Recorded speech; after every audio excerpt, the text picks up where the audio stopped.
La reencarnación es la creencia según la cual, al morir una persona, su alma se separa momentáneamente del cuerpo y después de algún tiempo toma otro cuerpo diferente para volver a nacer en la tierra. Debido a ello se cree que los hombres pasan por muchas vidas y ha estado presente desde la antigüedad en varias religiones como lo es el hinduismo, el budaísmo, el taoísmo, así como en religiones africanas y tribales de América y Oceanía. Asimismo, hay personas quienes aseguran haber tenido una vida anterior, describiendo con exactitud el modo en el que murieron, hablando a la perfección otro idioma, el cual no es su lengua natal en la vida actual, así como describiendo con exactitud lugares los cuales nunca habían visitado, entre otras cosas. Por lo que en este video les voy a hablar de los 5 casos de reencarnación que hoy en día siguen dejando a los científicos sin explicación alguna, y debido a ello muchos han sido documentados, tratando de encontrar una respuesta que pueda explicar la ciencia.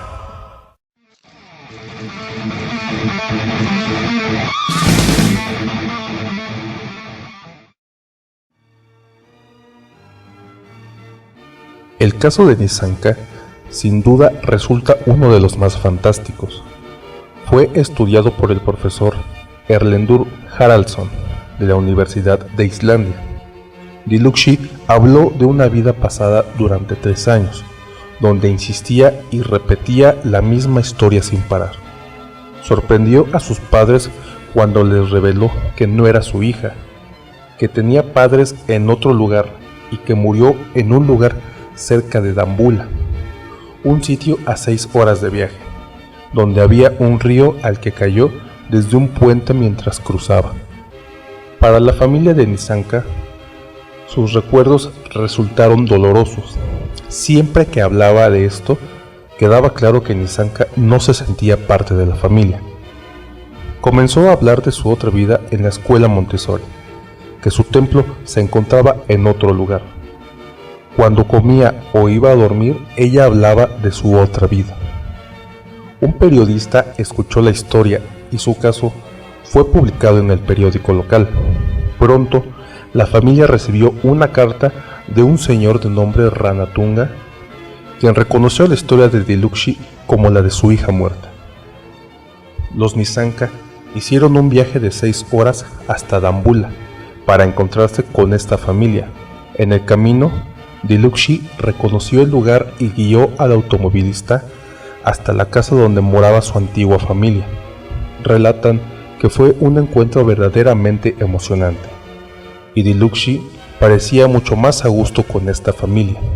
Shiromi, la hija de Ranatunga, tenía 6 años cuando murió ahogada al caer de un puente. De las 20 declaraciones ofrecidas por Diluxi, 12 encajaban a la perfección y eran bastante específicas. Gus Ortega afirma haber existido en otra vida como su propio abuelo.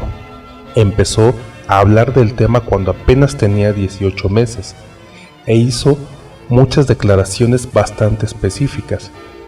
Se trata de uno de los casos más convincentes de reencarnación que está siendo investigado por Jim Tucker, un profesor de psiquiatría de la Universidad de Virginia. Gus afirma ser su abuelo Augie, quien murió en 1993 debido a un accidente cerebrovascular.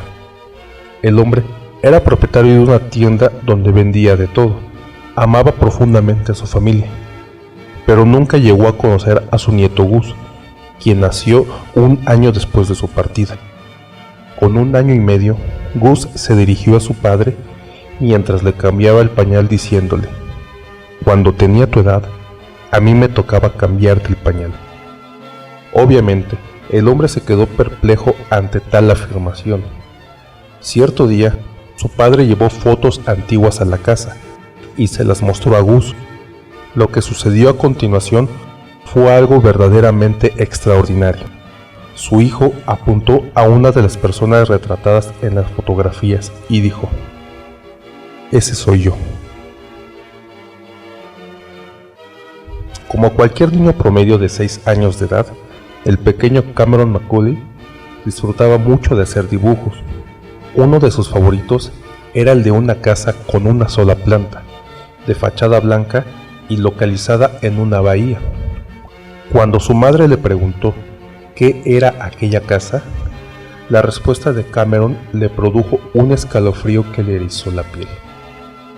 El niño respondió que aquella era su casa, que vivía allí con su antigua madre. Cameron estaba convencido de que tenía una vida pasada y parecía muy preocupado de que su antigua familia pudiera echarlo de menos. Su madre recordó que desde que Cameron aprendió a hablar, acostumbraba a relatar aventuras infantiles vividas en aquella isla, pero desde el momento en que empezó a relatar detalles de la casa donde tuvieron lugar estas aventuras, muchos otros recuerdos empezaron a aflorar. Cameron describía a su antigua familia, a sus hermanos y hermanas. Incluso llegó a contar cómo había muerto su antiguo padre. En un principio, la familia trató estas narraciones como parte de la imaginación infantil del niño. Sin embargo, se llegó el momento en que el pequeño Cameron empezó a presentar señales de tristeza y sufrimiento, reclamando por estar separado de su antigua familia. Cierto día, la profesora de Cameron citó a sus padres para una conversación. Les dijo que el niño se quejaba mucho de la ausencia de sus padres y hermanos. Desde entonces no dejó de hablar sobre la isla y sus experiencias en el lugar. Contó cómo acostumbraba a observar los aviones aterrizando desde la ventana de su cuarto. Hasta llegó a decir que su padre se llamaba Shane Robertson y que había muerto porque no había visto hacia ambos lados, posiblemente haciendo referencia a un atropellamiento. No demoró mucho tiempo para que un equipo de investigadores dieran con el niño y le hicieran una invitación para ir a conocer su antiguo hogar. Cuando el avión aterrizó y finalmente descendió, levantó sus manos al cielo y gritó: «Estoy de vuelta». Una vez en el hotel, la familia de Cameron y el equipo de investigadores partieron en busca de las pistas sobre el pasado del niño. Cuando localizaron la Casa Blanca en la bahía, se dirigieron inmediatamente al lugar. Cuando Cameron llegó a la casa, la reconoció al instante, pero algo cambió en su expresión. Cameron parecía triste mientras recorría la casa, como si sintiera la falta de alguna cosa. Tal vez esperaba que al entrar a la casa, su madre estuviera allí para recibirlo, exactamente como él la recordaba. Parecía conocer todos los detalles de la casa. Los investigadores llevaron a la familia de Cameron para que conocieran a un miembro de la familia Robertson. Sin embargo, este fue incapaz de ofrecer cualquier información respecto a Shane, su mujer o sus hijos. Pese a esto, al ver fotos antiguas de la familia, Cameron reconoció un automóvil negro y un cachorro blanco con negro, de los cuales ya había hablado en diversas ocasiones. Para la familia de Cameron, el viaje significó un verdadero alivio. El niño se volvió más tranquilo. No sintió más la tristeza que tanto aborrecía. No se encontraron todas las respuestas, pero sí una gran verdad, al menos para Cameron: que la muerte no es el fin, sino un nuevo comienzo.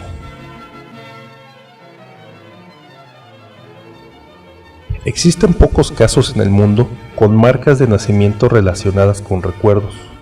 Son escasos, pero existen. Uno de estos casos es el de Ian Hagedorn, un niño de 6 años, hijo de María Hagedorn.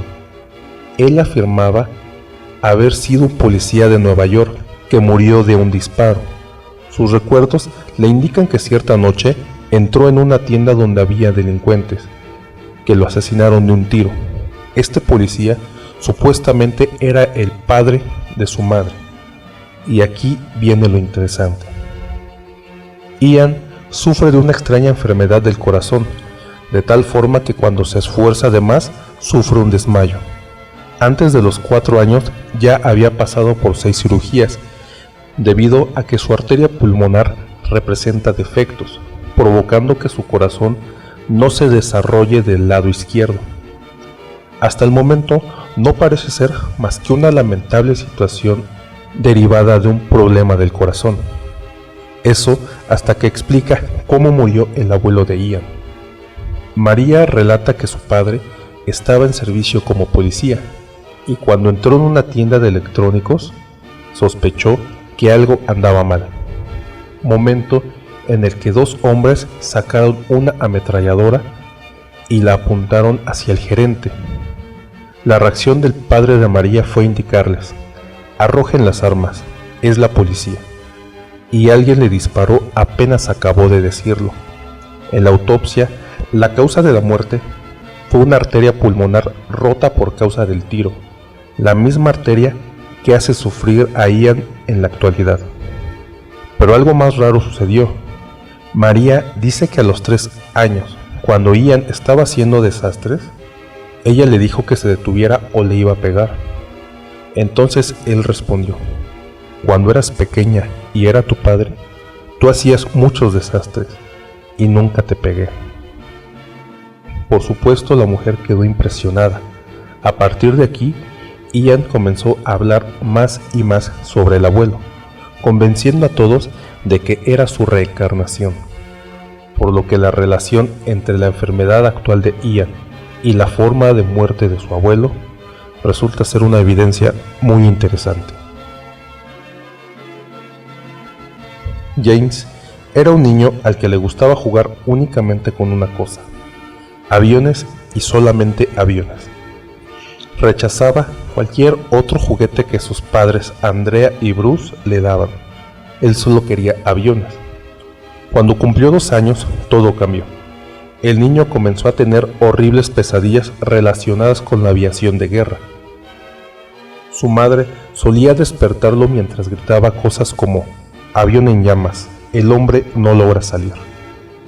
Un video grabado por los padres muestra a James, de apenas 3 años, examinando un avión como si le estuviera haciendo una verificación previa al vuelo.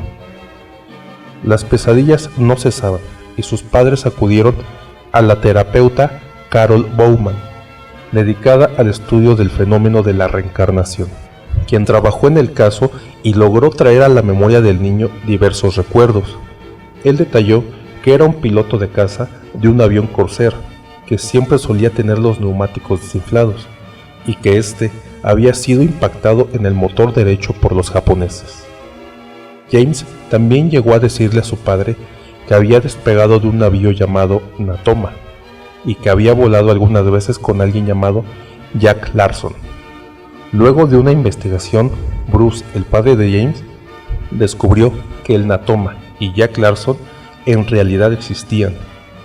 El Bahía Natoma era un pequeño portaaviones en el Pacífico y Larson vivía en Arkansas. Su padre se obsesionó y descubrió que el único piloto de la escuadra abatido en Iwo Jima se llamaba James M. Houston Jr.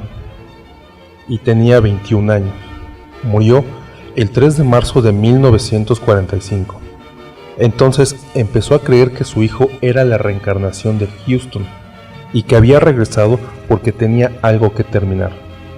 La pareja Leininger decidió escribir una carta a la hermana de Houston, llamada Anne Barron, contándole la historia del pequeño, y frente a tantos detalles que de algún modo el niño sabía, ella también pasó a creer. Hay que hacer notar que en la mayoría de los casos donde se alega reencarnación, la vida pasada fue terminada de una forma violenta y repentina. Otro dato interesante es que todos los que recuerdan sus vidas pasadas son niños, y eso quizás se deba a que los preceptos culturales aún no bloquean en ellos esta clase de memorias, e inclusive hay varias señales que son utilizadas como referencia para definir si tu alma ha reencarnado varias veces, pero eso lo dejaré para otro video, por lo que la última palabra de creer o no creer la tienes tú. Si te ha gustado mi trabajo, te invito a que te suscribas y compartas el video en tus redes sociales. Puedes buscarme y seguirme en Facebook y Twitter para estar al día de más videos como este. Yo soy Heavy Tops. Hasta pronto.